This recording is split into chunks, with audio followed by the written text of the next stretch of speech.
Bonjour. Aujourd'hui, nous allons en Savoie, à Albertville, à quelques 100 km de Lyon. Il y a là un jeune chef qui pratique son métier de façon remarquable, au piano, comme on dit dans la profession. Et il est installé dans un hôtel-restaurant qui appartient à sa famille depuis 6 générations. Et pour m'accompagner toujours dans mes randonnées culinaires, Pierre. Oui. Oui. Pierre, vous avez deviné de qui je parlais? Bien sûr, donc Philippe Millon, donc, et l'hôtel Millon est en place depuis ça, c'est vrai, ça 1770. fait 1770. Donc c'est un relais ancien. C'est un relais de poste, oui, très ancien. Oui, qui se trouvait à l'entrée donc de la grande vallée de l'Isère, de la Tarentaise. Et entre Chambéry et la Tarentaise, un nœud absolument capital. On va peut-être aller chez vous. Ben avec plaisir, je vous y emmène. Albertville, nous y sommes. Candidate aux Jeux olympiques d'hiver, on en reparlera. En 1992, oui. J'espère pour vous. Ça, vous êtes sûrement parmi les gens qui sont intéressés. Ça, c'est toute la région, tout le pays, certainement, est intéressé. Et mobilisé. C'est un apport touristique important. Hein. Et ça, c'est un vieux village qui domine Albertville, qui s'appelle Conflans, où il y a des vieilles boutiques, de vieilles enseignes. Et voilà, ça y est, on est chez vous. C'est un hôtel de combien de chambres? De 29 chambres. 29, tout petit alors. Et là, on voilà est dans notre votre cuisine avec une brigade là. Et je suis en train de... Vous êtes en train de goûter la sauce. Il y a des gibiers aussi. Oui, ça va être bientôt la fin d'ailleurs. La fermeture, oui. Et il y a combien de personnes qui travaillent en cuisine chez vous? 10. 10 à peu près. Ouais. Combien de couverts vous faites? On peut faire 60 couverts. Ah, une belle décoration dans des tons de rose. Oui. On m'a dit que chez vous, on avait conservé les menus depuis 1770 dans les archives. On a de très très vieux menus. Et c'est dommage, j'aurais peut-être pu vous en amener. Ils sont Alors, très beaux. On ira les voir chez vous. Oui, mais alors, à l'époque, les menus étaient avec un nombre invraisemblable de plats. Et celui que vous nous avez proposé aujourd'hui, il est un petit c'est peu moins long. C'est beaucoup plus court. Alors, ce sera un pétale de pigeonneau. Suivi d'une nage de ferrat aux escargots et aux cèpes, et comme dessert un marbré au genépi et aux myrtilles. Voilà qui me paraît et de tout arrosé de merveilleux vin blanc de Savoie qui s'appelle la roussette de Montermino. Moi, je voudrais savoir ce que c'est qu'un ferrat. C'est un poisson de lac, uniquement de lac, qui vit assez profond, qui se nourrit de plancton, qui a une chair moelleuse et un petit peu grasse. Et c'est pour ça qu'il s'accorde bien avec un petit peu d'herbe. Et ça me semble s'apparenter à notre brochet, ça. C'est un peu moins ferme que le brochet, quand même. Alors, on démarre avec les pétales de pigeonneau. Alors, voilà. C'est un très joli nom. C'est un pigeon qui est cuit dans son bouillon à une température pas très élevée, aux environs de 85 degrés, pendant 20 minutes. Et qui est d'abord auparavant mariné avec un petit peu de cognac, de Porto, de Xérès, sel, poivre. Et les cuisses sont fourrées de petit peu de foie gras, des abats de pigeon. Et c'est avec une sauce à base de jus de pigeon, de vinaigre de Xérès et de foie gras également. Alors la présentation donc du pétale de pigeonneau, donc vous prenez un pigeon et puis vous le découpez en petites tranches comme ça. Le mieux, c'est qu'on vous voit faire. C'est ça, le mieux, c'est qu'on vous Vous avez déjà dressé une assiette, on va regarder comment je vais en faire une autre. La seconde. Alors, on met un peu de sauce sur l'assiette. C'est quand même un plat une cuisine assez élaborée. On fait pas ça tous les jours. Oui, mais c'est finalement, à part la préparation qui est un peu longue, enfin, au moment où c'est prêt, disons, où tout est cuit, c'est relativement vite dressé et vite... Et le pigeonneau est cuit très rosé. Voilà. Voilà, oui, absolument. C'est parce qu'il est cuit à basse température, enfin, pas assez lentement. Voilà, assez lentement, doucement. Est-ce que ces pigeonneaux de Bresse, on les trouve en toute saison? Moins facilement en hiver qu'on les trouve au printemps-été, hein, parce que il fait froid maintenant et je pense pas qu'ils se reproduisent aussi facilement qu'au printemps. Alors, vous modifiez votre carte selon les saisons? Oui, de toute façon, c'est agréable parce que les produits changent et on peut trouver comme ça des plats nouveaux. Alors là, on dispose les pétales, le suprême. Voilà, les suprêmes de pigeon. Tout autour de l'assiette, là. De la sauce. Voilà.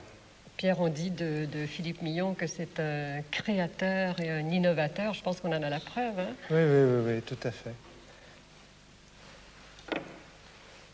Voilà.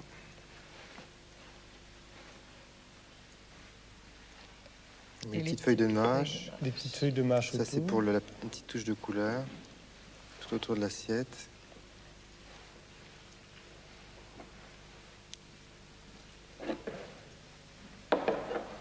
Pour la tache de couleur. Voilà.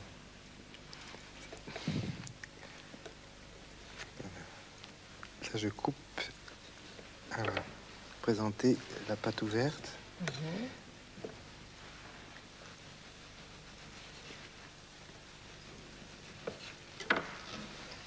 Voilà. Et puis on met les deux petits morceaux de cuisse sans trop de peau.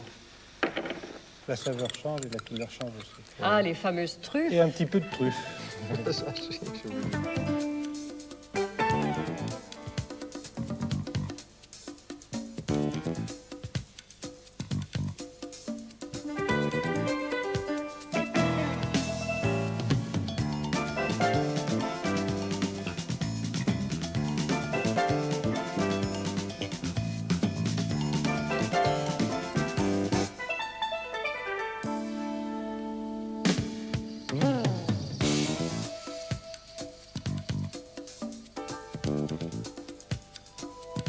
La roussette de Montermino, Philippe Millon, c'est un vin local donc qui sert, qu'on peut très bien boire avec le pigeon et puis qui va aussi servir de base très bien au plat principal après. Alors c'est un vin qui est de la région. C'est un vin que l'on trouve aux environs de Chambéry sur les pentes du niveau, enfin au sud, enfin vraiment dans les pentes du Nivelet vers le bas plutôt.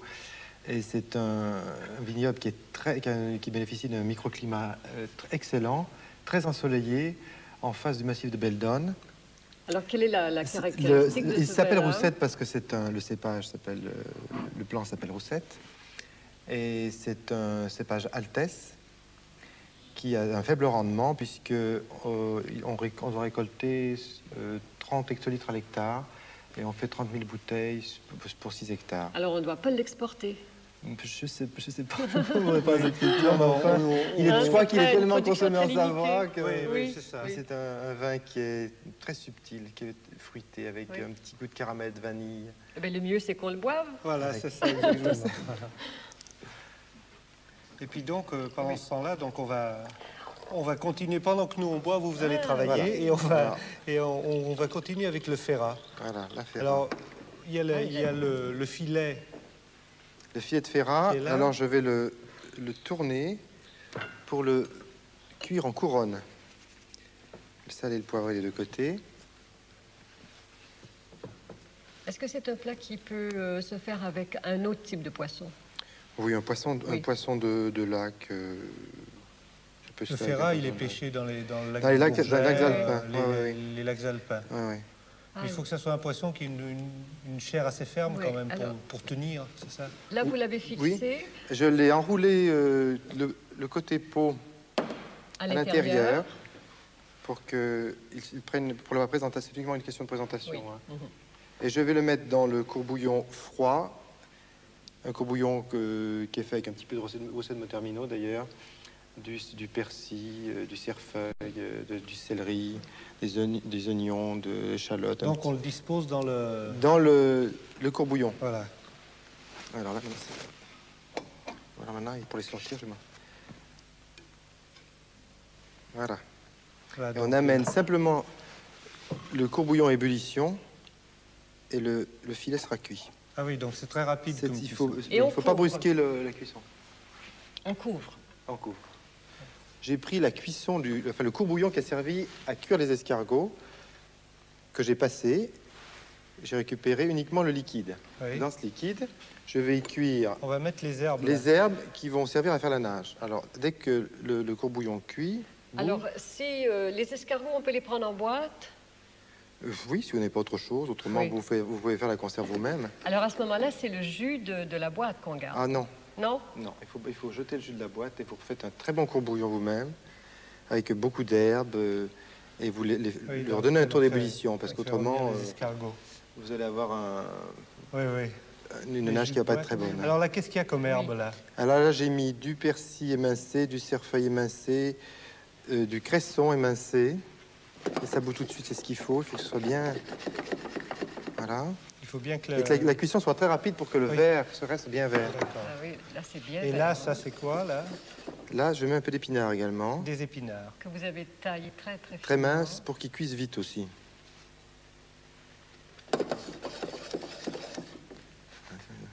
C'est des cuissons très rapides. Voilà.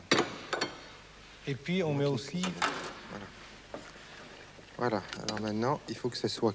Et il y a aussi que tous les légumes il y a soient des cuits. échalotes aussi. Ah oui. Il faut ajouter également un petit On peu met d'échalote là-dedans, et d'ail. Voilà. C'est environ une gousse d'ail. Oui, À peu près. ça dépend Oui. de la quantité du, Oui. du courbouillon que vous mettez. Oui, là vous faites pour 2 personnes. Oui. Donc on remue bien, il faut faire ça, il faut porter à ébullition. Un petit moment, deux minutes au moins. Hein. Ouais, ouais. Faut que ça bout bien 2 minutes. De toute façon, ce que les herbes cuisent et que l'ail et l'échalote cuisent aussi. Et quand vous pouvez donner un petit coup de mixeur pour broyer un peu plus les légumes, ce qui facilitera la rapidité de la cuisson. Donc, tout à côté. Le mixeur, ça a beaucoup, ça facilite beaucoup les choses dans la cuisine actuelle. Oui, ça peut émulsionner les sauces aussi. Vous allez voir après, m'en servirai encore. Je vais passer au chinois la nage. Je vais récupérer tout Donc ce qui toujours va pour faire des sauces très claires. Voilà. Et puis quand même pour récupérer... Je suis bien pressé pour récupérer bien tous les sucres. Ouais, ouais.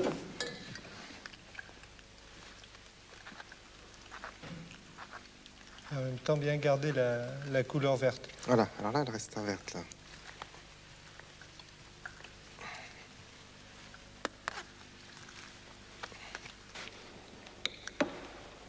Une bonne cuillère, quoi, non? En petits morceaux, je vais le mettre, oui. Une bonne cuillère, oui. Ouais, faut de côté.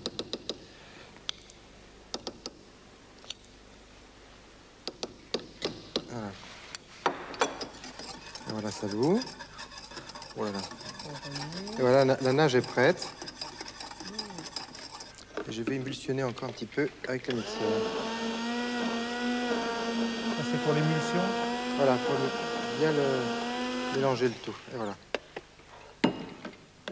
Alors maintenant, je vais mettre à chauffer les escargots avec un petit peu de beurre. Alors les escargots, on en trouve quand même en Savoie, mais ça dépend de l'humidité de l'été ou pas. Oui, Ah. il y a des années où c'est plus ou moins... Ils sont plus ou moins abondants. Ça va un petit peu comme les champignons, d'ailleurs. Oui, oui, c'est ça. Souvent les escargots viennent du Japon chez nous. Ah bon? Ah bon? Ah ben, Nous, on dit qu'ils viennent de chez nous, mais c'est pas toujours C'est pas toujours vrai. si, et vous savez Si. qu'il y en a qui en élèvent, c'est vrai, hein? Oui. Oui, oui. Alors là, vous les mettez dans le beurre Un petit peu d'escargot, à feu doux. Et je vais en même temps faire rissoler quelques cèpes pour mettre avec le... Il y a en France une très grande variété. Dans cette région, d'ailleurs, une très grande variété de champignons.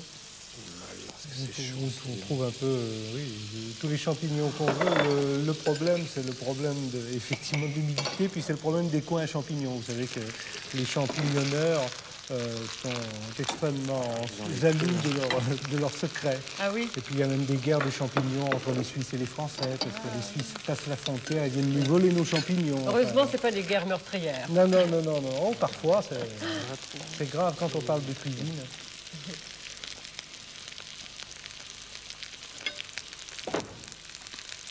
Est-ce que parfois vous utilisez les cèpes séchés?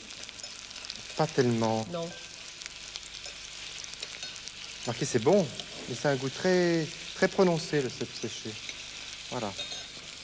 Donc tout est en train de cuire. Voilà, tout est en train de cuire, les donc, cèpes sont en train de rissoler. le ferrat, Les cèpes vont être bons. Je vais arrêter le feu. les cèpes, les escargots. Voilà, là maintenant, je vais dresser les assiettes. Alors, D'abord, on met un petit peu de nage, la nage, la sauce. qui est bien verte. Gardez une belle couleur verte. Des rondelles de carottes et d'oignons. Pour les récupérer.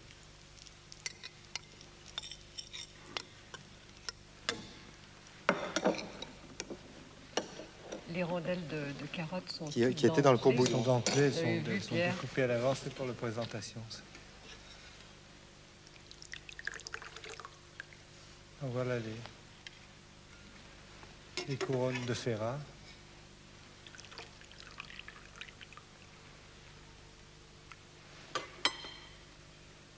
Et puis on met les escargots. Non, je vais mettre les Alors, les cèpes, Ah, les cèpes. Les cèpes qu'on dispose au au milieu. milieu, puis la couronne.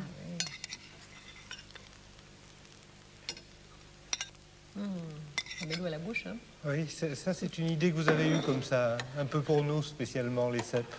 Oui, parce que je trouve que ça va bien aussi avec l'ail et le beurre, enfin Oui, oui. l'escargot. Alors la semaine prochaine, ce plat-là sera inscrit au menu. Oui, c'est ça. Il y aura les cèpes en plus, mais Voilà. Pour vous, quand vous viendrez. peut-être qu'à ce moment-là, ça augmente un petit peu le prix du plat aussi. Bon, Non. un petit peu, il y en a pas, vous savez, j'en ai pas mis beaucoup quand même. Voilà, alors on peut mettre aussi un tout petit peu de cerfeuil. Je vais les égoutter un petit peu pour pas qu'il ne... Pour enlever le beurre. Parce que... les éponger un petit peu. Ouais.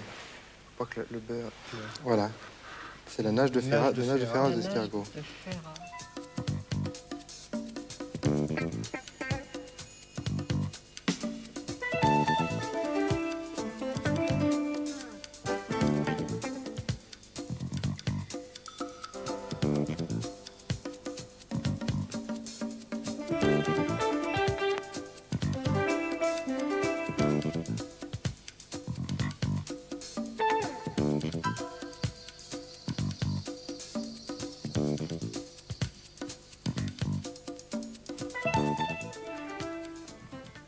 On va peut-être, France, retourner dans les neiges. On retourne dans les neiges, oui, en Savoie.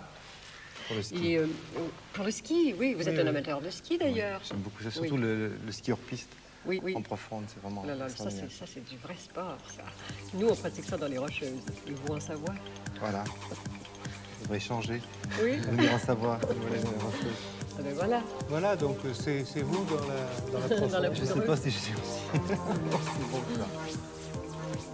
Il n'y a pas des jours où vous avez envie de fermer comme ça votre restaurant, votre hôtel et de partir. très beau. Il y a des Et moments où souvent- vous le faites. Et souvent, il fait brumeux dans la vallée parce que la nappe de nuages est basse et il fait très beau dans la montagne. Dès qu'on monte, la vallée de la Tarentaise, il y a un certain grand nombre de grandes stations très connues. Qu'est-ce qu'il y a comme station? Il y a Méribel, Courchevel, Val Thorens, les Ménuires, les Arcs, La Plagne, Tignes, Val d'Isère. Il y a énormément de... J'en oublie certainement parce que... Vous êtes donc sur la route des grandes stations. stations, Oui, et alors Alors, il faut s'arrêter chez vous. Ouais, bah, de toute façon, il y a des moments où on est obligé de s'arrêter. Vous savez, c'est en général au retour des vacances de février particulièrement. Parce mais que ça va aller le- mieux, vous allez le- voir. Le bouchon d'Albertville est extrêmement connu. Bon, mais Albertville va peut-être être connu aussi pour autre chose, parce qu'avec les... Oui, les candidats aux Jeux Olympiques en 92, j'espère bien que... Alors vous êtes tout à fait... hein, des- Ah, je suis à fond pour les Jeux Olympiques de 92. Et toute la région, tout le monde est avec Alors si tout va bien, donc la Tarentaise sera le siège des Jeux Olympiques. Et Albertville, C'est presque des paysages canadiens, ça.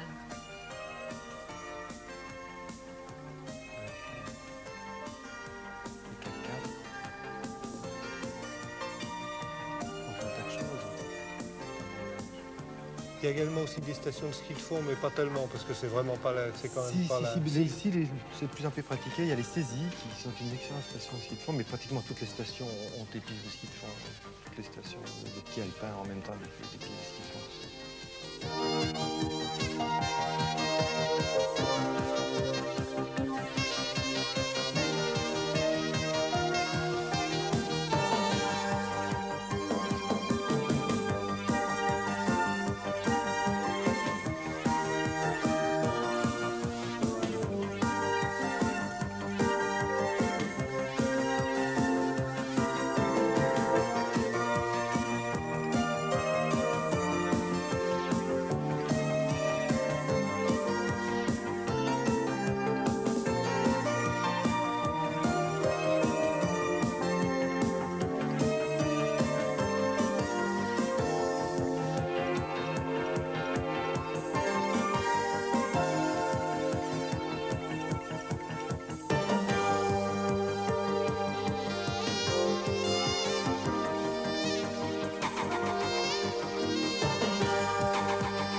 c'est l'heure du dessert, c'est Voilà, l'heure... c'est ça. Et on a tous les ingrédients, Philippe Millon, Ah, sous les yeux. quelle couleur! Là, vous avez les myrtilles qu'on trouve dans notre Oui. région, bien entendu, en abondance. Et puis le genépi, qui est un alcool, enfin, on appelle ça fait à base de gnôle, comme on dit chez nous. Et dans cette gnôle, on met à macérer du genépi, qui est une herbe, une plante que l'on trouve à assez haute altitude. Dans les montagnes, oui, à haute altitude. C'est une plante sauvage? Oui.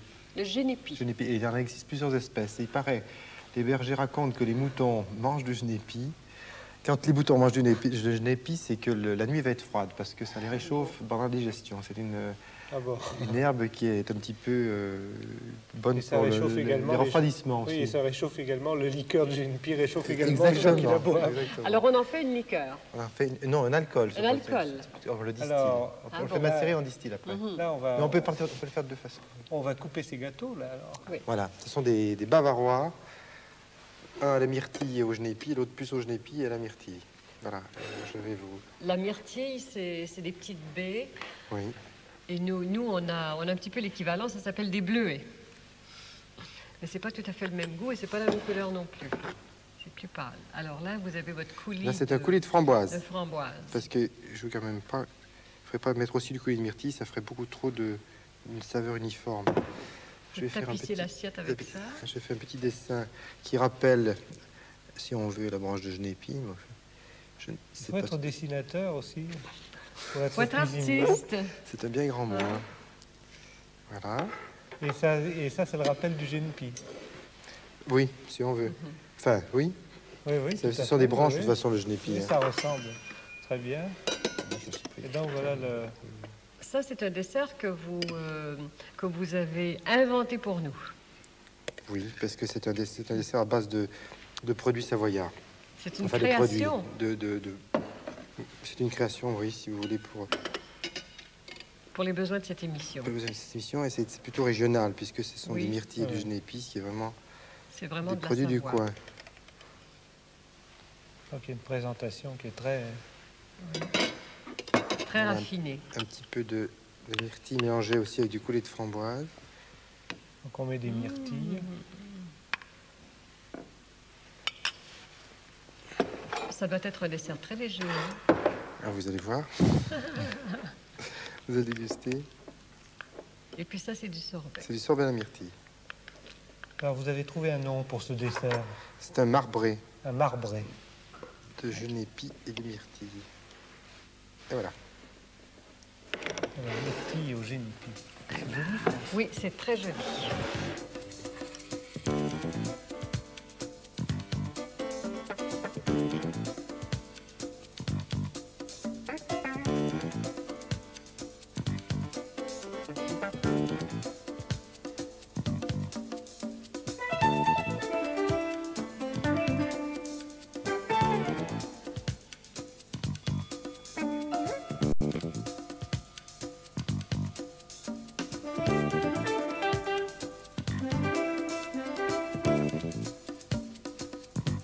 C'est une œuvre d'art, un tableau.